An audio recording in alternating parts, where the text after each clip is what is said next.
खार साहब, अब जो peace deal memorandum of understanding sign हो चुका है बिटवीन अमेरिका एंड ईरान। जी बुखारी साहब, डोनाल्ड ट्रंप तो बड़े पुरुमीद नज़र आ रहे हैं। वो कह रहे हैं कि बहुत अच्छा माहिदा जो है वो मुनसिफाना माहिदा हो गया है। अब दूसरे मरहले में दाखिल होने की बातें भी वो कर रहे हैं, जिसमें जोहरी मुज़ाकरात के ऊपर बात होनी है, और वो ये चाह रहे हैं कि जो अफज़ूदा यूरेनियम ईरान से निकाल कर रहेंगे। इस मामले के ऊपर आपको क्या लगता है कि ये किस तरह से सेटल डाउन होगा? अजीब व गरीब किस्म की कैफियत से मैं दो चार हूँ इस वक्त। कभी मैं देखता हूँ तो मुझे बाइडन भी याद आते हैं, ओबामा भी याद आते हैं, जिन्होंने अपने अपने तय बहुत कोशिश की थी कि ईरान के साथ सूरत हाल बेहतर हो जाए। लेकिन पहले 2014 में, 2018 में, और फिर उसके बाद अब दोबारा आके इन्होंने उस सारी डील को, उस सारी अंडरस्टैंडिंग को सबोटेज करके एक नई सूरत हाल को जन्म दिया। जिम्मेदार कौन है? ट्रंप एंड नेतन्याहू दोनों। एक तरफ तो मैं इनकी धमकियाँ सुन सुन के तंग आ गया था, आजिज़ आ गया था मैं। हम सफ़ाए हस्ती से मिटा देंगे, हम तहजीब मिटा देंगे, हम ये कर देंगे, हम ये कर देंगे, हम ये कर देंगे। और अब वो ये कह रहे हैं कि इस डील के होने के ऊपर ही वो अपना जॉय जो है, जो अपना खुशी का इजहार जो है वो करने के लिए लफ्ज़ों की तलाश में थे कि मैं कैसे इसके ऊपर खुशी का इजहार करूँ। फाइन। इस डील के बारे में इंडिपेंडेंट ऑब्जर्वर्स क्या कहते हैं और हम लोगों का एनालिसिस क्या है, उसको तो एक तरफ रख देते हैं। मेरा ख्याल ये है कि अमेरिका ये जंग हार गया है, ईरान ये जंग जीत गया है। भाई है, मेरी ओपिनियन कर लें जो करना है मेरा आपने, क्योंकि मैंने इसको पूरे इन 3-4 महीनों में रिपोर्ट किया है। मैंने इसको इसके ऊपर प्रोग्राम किए जब पहली जंग हुई थी 12 रोज़ की, आपको याद होगा, आप भी थी मेरे साथ। तो कहने का मतलब ये है कि हम कोई राह चलते नहीं हैं कि हमें पता नहीं है कि सूरत हाल है क्या। तो ये जो काया पलट हुई है, इसके अंदर वो सब कुछ है जो अभी सरफेस पर नहीं है लेकिन जल्द नज़र आ जाएगा। ये जो लास्ट डिच एफर्ट कर रहे हैं ना यहूदी लॉबी जो है, इसने क्या किया है? इसने अमेरिका को जलील करवा दिया, इसने सुपर पावर के इमेज को ज़मीं बोस कर दिया, इसने ट्रंप की ऐसी तैसी कर दी, उसका पॉलिटिकल कैरियर खा गई। यही किया ना। एनीवे, हैविंग सेड दिस, मुझे लगता ये है कि अभी भी ज़रूरत के तहत झूठ बोलने से बाज नहीं आते हैं Trump, because to me as a world leader he is a compulsive liar. क्योंकि जो उनको सूट करता है वो उसके ऊपर कुछ भी झूठ बोलने के लिए तैयार हैं। जो उनको सच नहीं, जो सूट नहीं करता है वो जितना मर्जी बड़ा सच हो मानने के लिए तैयार नहीं है। मैं आपको इसकी एक मिसाल देता हूँ। ईरान एटम बम बनाएगा, ये तकरार किसने शुरू की? इसके बावजूद कि ईरान के किसी लीडर का एक बयान मुझे दिखा दे जिन्होंने कहा हो कि हम एटम बम बनाएंगे। चाहे वो 2014 का मुआहिदा था, चाहे वो इसके बाद होने वाली ये सारी नेगोशिएशंस थी। 2 राउंड्स हुए ना टॉक्स के, आपको याद होगा। पहले कतर में हुए, फिर उसके बाद जनीवा में भी हुए, फिर ओमान में भी हुए। कहीं आपने सुना कि किसी ईरानियन लीडर ने कहा हो कि हम एटम बम बनाएंगे? फिर वो मजबूरन ना मुझे वो तू मैनू छेड़ेगा वो वाली मिसालें सुनानी पड़ती हैं कि ईरान ने कभी दावा नहीं किया, आप कहे जा रहे हैं कि वो बनाएगा, ठोस रहे हैं उसके ऊपर। तो कहने का मतलब ये है कि ये बात अब हमें समझ आ जानी चाहिए कि अगर ईरान की ख्वाहिश होती या ईरान की ज़रूरत होती तो 47 साल की ये जो लंबी कुटी थी ना जी पूरी दुनिया से, इसमें बन गया होता बम। वो 900 केजी अफसूदा यूरेनियम सरेंडर नहीं करते ओबामा के दौर में, ठीक है। तो कहने का मतलब ये है कि ये उनके ऊपर ठोस के अपनी सियासत भड़काए चले जा रहे हैं, नेतन्याहू को स्ट्रेंथन किए चले जा रहे हैं।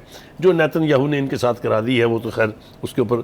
लेकिन मैं आपको एक बात बताऊं, ये जो एटम बम बनाएगा ईरान, एटम बम बनाएगा, ये जो तकरार है ना, इससे पहले भी हमने एक तकरार सुनी, हम भूल जाते हैं ना जल्दी से। वेपन ऑफ मैस डिस्ट्रक्शन की इस्तेलाह सुनी हुई है ना आपने? जी, जो इराक के अंदर जो 3 साल ढूंढते रहे, वहाँ इराक में से मिले, पूरा इराक खोद डाला उन्होंने कि उसने रेगिस्तानों में छुपाए हुए हैं, कुछ मिला। ये स्क्रिप्ट उसी तरह का स्क्रिप्ट है। उस स्क्रिप्ट के ऊपर अब जरा बरतानिया वालों से पूछे वो क्या कहते हैं। तो वो कहते हैं गलती हो गई है, कौम से माफिया मांग रहे हैं वो। और उनका बयान है स्टारमर का कि हम दोबारा टोनी ब्लेयर बनने के लिए तैयार नहीं हैं। तो कहने का मतलब ये है कि ये स्क्रिप्ट जो लिखे जाते हैं, ये अपना एजेंडा जो है एज ए सुपर पावर या एज ए नाजायज़ रियासत जिसको मैं इसराइल कहता हूँ, उनके लिए तो ये सूट करता है। लेकिन ये हकायक से बहुत दूर होती हैं बातें, इसलिए ये कभी लास्ट नहीं कर सकती। ठीक है जी, आगे चलते हैं। बिल्कुल ठीक है। बुखारी साहब, आपके इस तज्ज़िये के ऊपर ही सवाल है कि जिस तरह आप समझते हैं कि सारी सिचुएशन स्क्रिप्टेड है, तो आपको लग रहा है कि ये पीस डील भी इसी स्क्रिप्ट का हिस्सा है? देखिए, इस पीस डील के अंदर चूंकि ईरान शामिल है, इसलिए ये स्क्रिप्टेड नहीं है। इसलिए कि वो जो स्क्रिप्ट थे वो वेस्ट के लिखे हुए थे, अमेरिका के लिखे हुए थे। लेकिन बुखारी साहब, ओबामा के दौर में जो डील हुई, although Obama was a stronger president as compare to the Trump, लेकिन वो भी प्रॉपर्ली इंप्लीमेंट नहीं हो सकी। लेकिन डील तो हुई ना, डील में खराबी तो कोई नहीं थी ना। जो अरसा गुजरा उसके बाद से अचानक तो ट्रंप नहीं लैंड कर गए ना। 6-7 साल ईरान ने को हरकत की एटम बम बनाने की, तो डील ठीक थी ना, उसको सबअटैच किया ना, नेतन्याहू ने उसका बेड़ा गर्क किया ना जी। तो कहने का मतलब ये है कि दो तीन चीज देखें। ट्रंप क्या कह रहे हैं अब उन्होंने थोड़ा सा सच, पहली दफा पूरा सच क्या मैं कहूँगा उन्होंने बोल दिया है। उन्होंने कहा, ओ मिस्टर नेतन्याहू, अगे जे मैं ना होंदा तो ना इसराइल होना थी ना तू होना थी, ये कहा है ना उन्होंने। बिल्कुल बुखारी साहब, कहा है, उनका शॉट भी हमारे पास मौजूद है कि वो इसराइल के बारे में नेतन्याहू को किस तरह से कह रहे हैं हाथ होला रखो। बुखारी साहब, ये तारीख में पहली दफा देखा जा रहा है कि इस तरह आपने से सुना क्या कहा उन्होंने। तो ये जो एक तासुर था ना कि ये नाजायज औलाद है अमेरिका की, वो साबित हो गई ना। नेतन्याहू ने अपने ट्रंप ने यही कहा है ना कि मैं ना होता तो तुम तो खैर कहाँ होना था, तूने तो इसराइल ही ना होता। इसका मतलब यह है कि इसराइल की एग्जिस्टेंस और वहाँ पर नेतन्याहू जैसे शख्स के होने की जिम्मेदारी टोटल अमेरिका पर है, एक बात। दूसरी बात यह कि आपने सुना नहीं उसने क्या कहा है। वो ये कह रहे हैं कि मिस्टर याहू, अगर तुम्हें हिजबुल्लाह को मारना ही ज़रूरी है तो ये काम शाम को सौंप देते हैं। कौन है शाम में? किसने गिराई थी बशार अल असद की हुकूमत? कौन लाया था वहाँ अपना चमचा जो इस वक्त है वहाँ पर? कह रहे हैं तू ना मार, मुसलमान को मुसलमान से मरवाओ। Look at the conspiracy, look at what the president of the United States is saying. Will it happen? Nobody will let it happen, because Iran का सबसे बड़ा स्टांस लेबनान है। इसलिए कि लेबनान में हिजबुल्लाह इस जो शैतान है ज़मीन के ऊपर, इसके सर पर मुसल्लत है। उसके होते हुए उसके ग्रेटर इसराइल बनाने के ख्वाब कभी शर्मिंदा ताबीर नहीं हो सकते। ये जिनको प्रॉक्सीज कहते हैं, they are to me the freedom fighters, they are defending their own lands. Who is Hamas? आपने मिलके सुपर पावर के साथ हमास को तहस तहस करने की कोशिश की। इलाका तो आपने कब्रिस्तान बना दिया, but Hamas is there and Hamas will reclaim that area. मेरी बात आज की आप याद रखिएगा। Israel will have to vacate Gaza and Gaza will again be to the Palestinians and Palestinians will rebuild Gaza. ये आप देखेंगी। बिल्कुल ठीक है बुखारी साहब, आपने बड़ी इंपॉर्टेंट बात की है कि लेबनान का मसला, उसके ऊपर ईरान बहुत स्ट्रॉन्ग स्टांस लिए हुए है। इसराइल के वज़ीर आज़म नेतन्याहू भी कह रहे हैं कि हम लेबनान में जिस हिस्से पर कब्जा कर लिया उससे दस्तबरदार नहीं होंगे, और फिर ट्रंप के साथ जो इख्तलाफात हैं उनकी तरफ वो इशारा कर रहे हैं। तो बुखारी साहब, फिर लेबनान का मसला तो एक बहुत बड़ा क्वेश्चन मार्क है इस पीस डील के ऊपर और इसके सस्टेनेबिलिटी के ऊपर। पूरी पीस डील जो है ये खड़ी लेबनान के ऊपर है। टू बी वेरी ऑनेस्ट, अगर आप एज एन एनालिस्ट मुझसे पूछें तो ये मुज़ाकरात ही नहीं होने थे, ये कामयाब होने ही नहीं थे, ये डील ही नहीं होनी थी अगर अमेरिका लेबनान के ऊपर राजी ना हो गया होता कि Israeli forces will have to go back, the attacks have to be stopped. रुके ना। जो वो झक मारी है दोनों ने आपस में, नेतन्याहू ने और ट्रंप ने, वो काहे पर थी? वो उसको रोक रहा था कि ये ना कर, ये डील नहीं होनी। अगर तुमने ना रोका तो रुक गए कि नहीं? And what is the guarantee कि वो रुके रहेंगे? करेक्ट। अगर नहीं रुके रहेंगे there will be no deal. Iran कह रहा है ना कि we will go back to the same situation where we are today.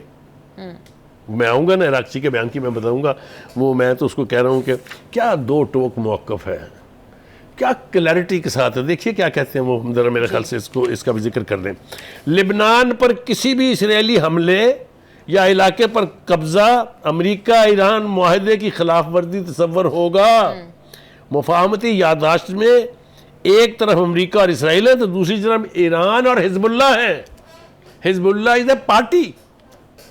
तो कहने का मतलब यह है कि देखें ना, इसमें कोई एम्बिग्युइटी है, कोई इबहाम है इसमें? उन्होंने साफ कह दिया कि if Lebanon will be attacked there will be no deal. फिर तो बुखारी साहब बहुत कच्चे धागे से बंधी है ये डील, किसी भी मोमेंट पे कुछ भी हो सकता है। नहीं, मगर अब अमेरिका ज़्यादा सस्टेन नहीं कर सकता। अमेरिका अब जंग करने की पोजीशन में नहीं है। Trump is on the retreat. उसके अंदर, मुल्क के अंदर जो कुछ उसके साथ हो रहा है वो तो समेट रहा है। आप मुझे बताइए किसने दुआएं मांगी हैं इस पिछले हफ्ते के अंदर की डील हो जाए? ईरान आज कर दे, कल कर दे, साइन कर दे, ये कर दे।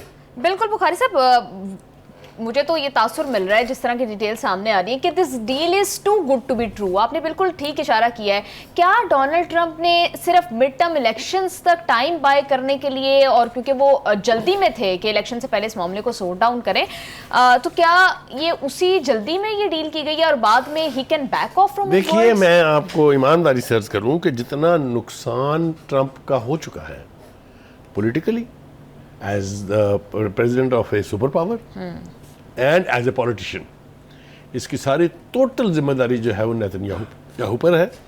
Can Trump afford more damage? My answer is no.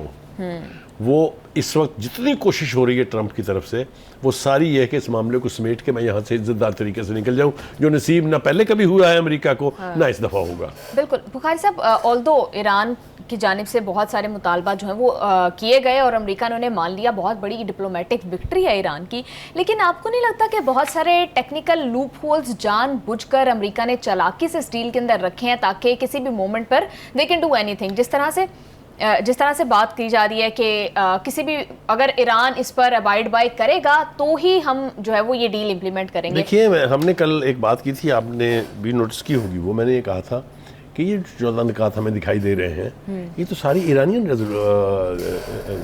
Suggestions कह लीजिए या टर्म्स जो उन्होंने तय की थी, सब तो मानी है अमेरिका ने। अमेरिका की कहाँ मानी गई है, मुझे बताइए?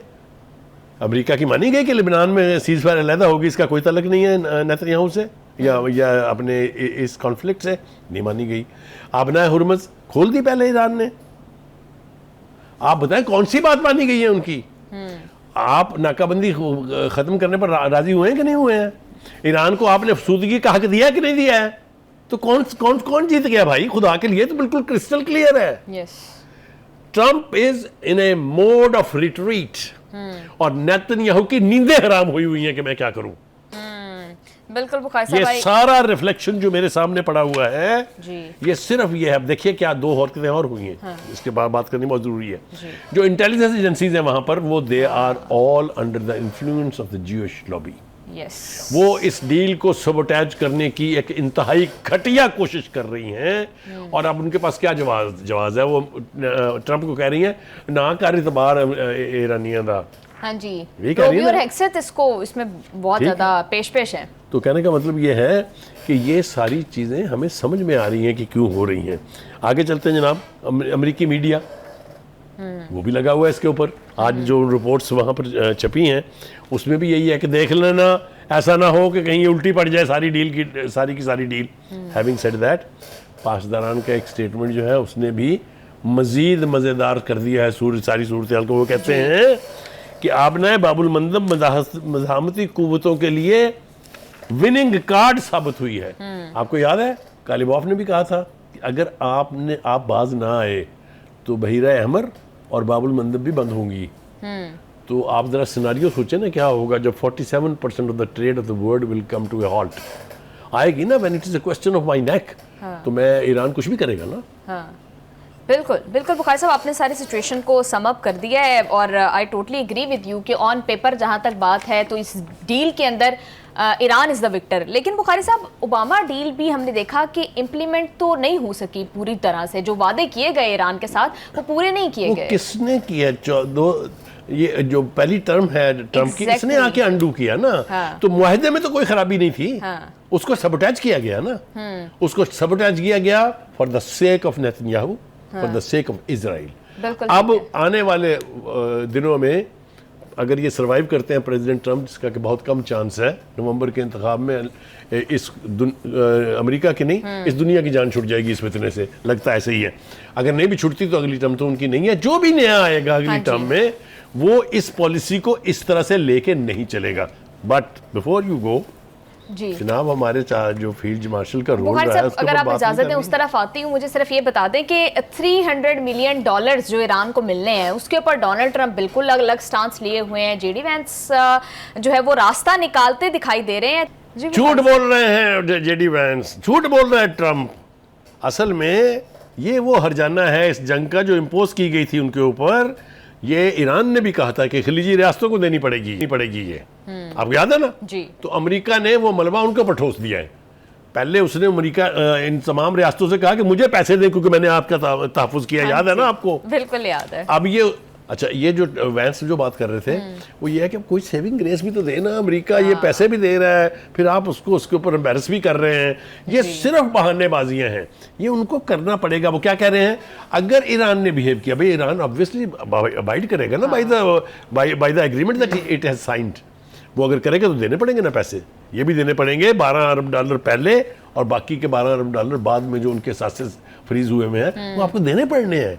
अब वो बेचारे क्या करें, सुपर पावर है यार, फॉर गॉड सेक, थप्पड़ थप्पड़ थप्पड़ जूतियां सब कुछ पड़ रही है, बस करें ना जी। तो वो तरीके से एक्चुअली दे अमेरिका ही रहा है, बट देना मैं कह रहा हूँ खलीजी रियासत दे रही, पर देना तो पड़ रहा है ना ईरान को। और क्या देना पड़ रहा है, वॉर डैमेजेस। वो तो आपके अच्छे भी देंगे, आपने अफगानिस्तान में नहीं दिए हमें, बखीर बाद में आप बाकी का सरमाया लेके गायब हो गए, लेकिन हमें आप देते तो रहे हैं। सिक्योरिटी जराए की एक रिपोर्ट है, वो ये कहते हैं कि जी फील्ड मार्शल जो है हमारे, उन्होंने इस डील के इस हद तक पहुंचने में बहुत क्रूशल रोल अदा किया है।